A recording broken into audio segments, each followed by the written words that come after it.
Assalamualaikum warahmatullahi wabarakatuh. Saya Teddy Aryadi, NPM 2911024, kelas 2A Teori Komunikasi.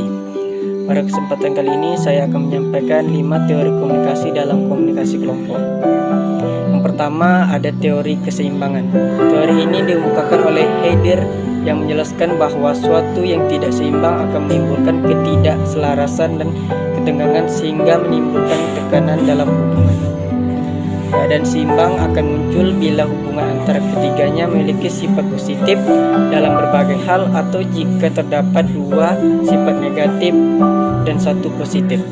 Semua kombinasi lain adalah tidak seimbang.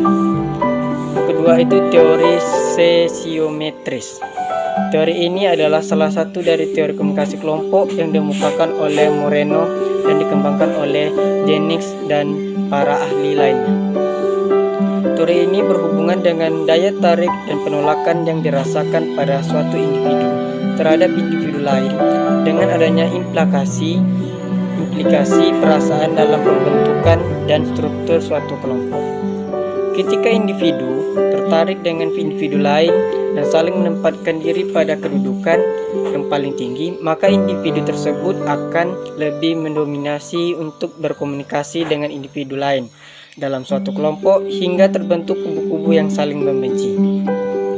Yang ketiga, teori percakapan kelompok. Teori ini berkaitan dengan produktivitas kelompok, juga upaya dalam mencapai melalui masukan anggota, variabel, perantara, dan keluaran anggota. Masukan anggota ini dapat dilihat dari segi perilaku, interaksi, dan harapan yang bersifat individu dalam kelompok. Sedangkan variabel perantara lebih kepada struktur keanggotaan, kebijakan, dan visi misi suatu kelompok. Untuk keluaran, anggota ini merupakan suatu yang dihasilkan pada suatu kelompok. Yang keempat itu teori kepribadian kelompok. Teori komunikasi kelompok lainnya adalah teori kepribadian kelompok. Teori ini menjelaskan bahwa setiap kelompok cenderung pada polusi manusia atau individu yang ditinjau dari segi usia atau kemampuan. Sedangkan ciri-ciri dari kepribadian pada individu akan memungkinkan kelompok bertindak sebagai keseluruhan dan merujuk pada peran individu. Yang terakhir, teori pemikiran kelompok. Teori ini telah dikemukakan oleh Irving L. Jennings yang menyatakan bahwa terdapat adanya suatu kerangka atau model berpikir dalam suatu kelompok yang bersifat kohesif atau saling terpadu.